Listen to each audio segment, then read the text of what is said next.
get a job. I can do anything. Next, a mountain biker is mauled by a mountain lion and a freak accident turns into a boater's worst nightmare. Can modern medicine work miracles? Find out on Impact: Stories of Survival, next on Discovery Health Channel.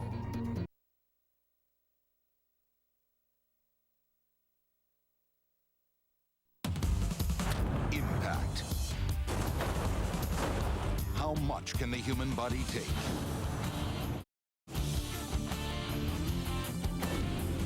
In a freak accident, a man gets an anchor embedded in his skull. In an instant, your life can be shattered without warning, your body broken, your future left hanging by a thread. Only the heroism of total strangers, cutting-edge technology, and the practice of bold medicine stand between life and death. These are stories of survival, about real people pushed past their limits, lives forever changed by a moment of impact.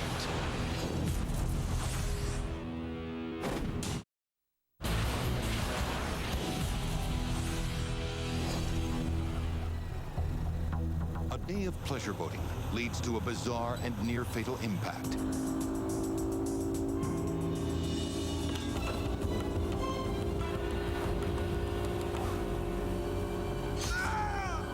A 15-pound anchor hurtles through the air and buries itself in a man's skull.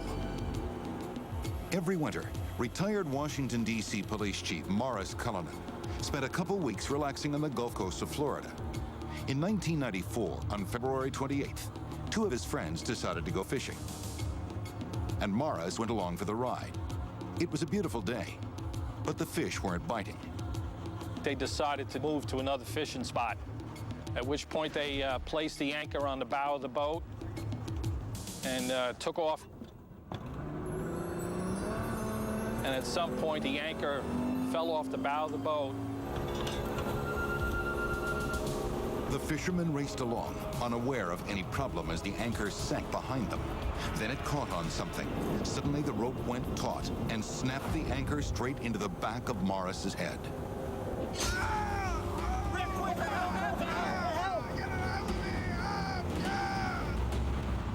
Morris's friends immediately called for help. After the accident, they tried to manipulate the anchor out of Mr. Culhane's skull, but they couldn't remove it. Morris was in agony. He grabbed the anchor and held tight for 30 minutes as they raced back to the dock. Morris remained conscious despite the pain and shock. When I first saw Morris, he was ashen, white in color, coherent, and I just couldn't believe that an accident like this had happened. I had never seen anything like it before.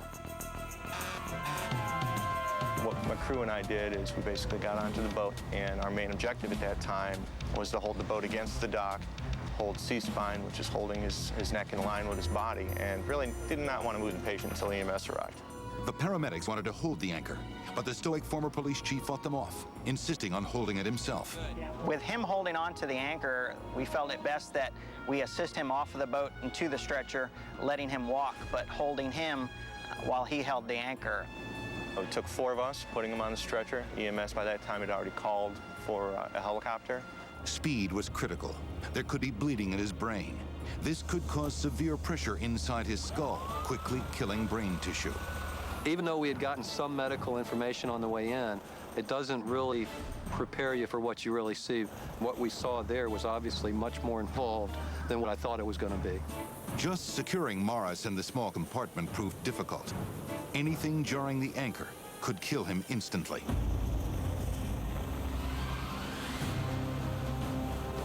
Morris was airlifted to the trauma center of Bayfront Medical Center in St. Petersburg.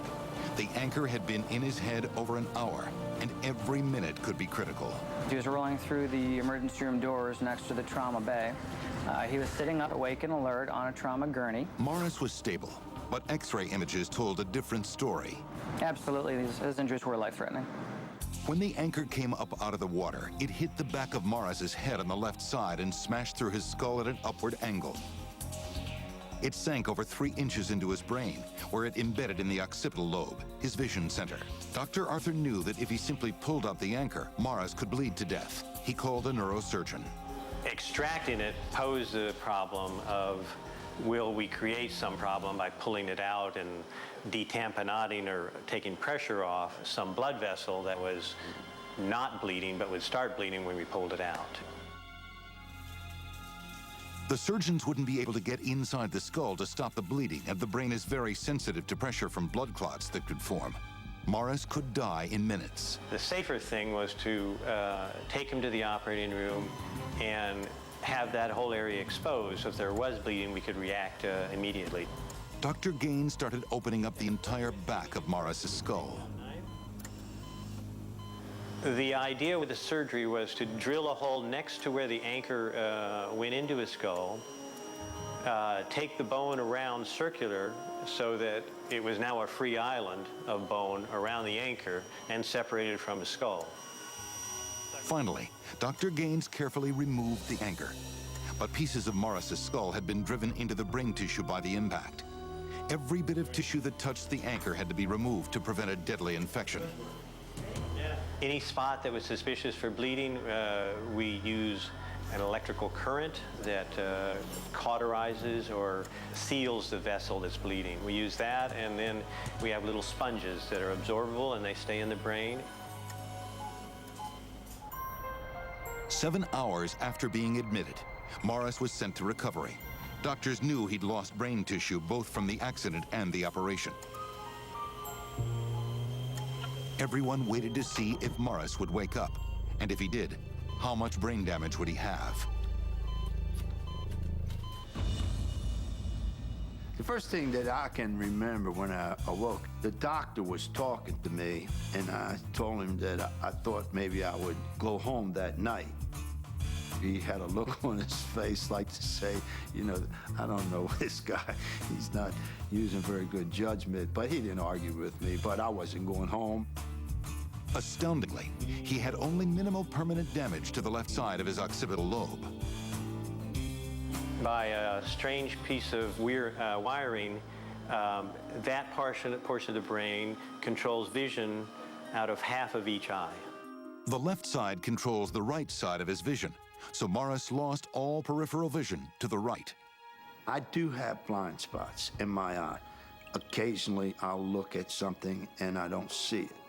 You just move your head a tiny bit. It's a relatively non-event. It's not hard.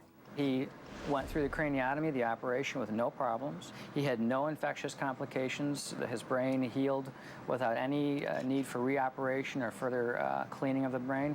He just sailed right through the whole thing. What's up? Nice. Look. After just 5 days in the hospital, Morris went home and back to his everyday life. Within a year, he even went back to Florida. I have been fishing a number of times since then, and so I'm not afraid of boats. It was a freak accident.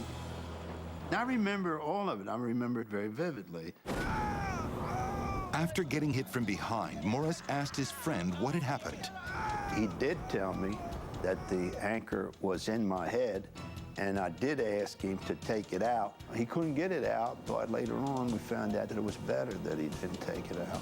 Taking the anchor out immediately would have caused Morris to bleed to death before they reached shore. You have an overwhelming desire to go to sleep, and your world starts closing in. It just narrows, and you have to force yourself not to go to sleep, because I thought if I went to sleep, I was not going to wake up anymore. When they finally made it to shore, Morris wouldn't let the emergency personnel hold the anchor. I didn't know whether someone else was going to hold it still, but I was sure that I was going to try to hold it still, so I held on to it the entire time. Morris has held on to that anchor to this day. That is the infamous anchor. It hit right here, and it went that distance, and it would have gone in one side and out the other, but it hit this. That's what stopped it. He's very lucky the anchor stopped there. He's got his life back. And one of the most unforgettable fishing stories ever.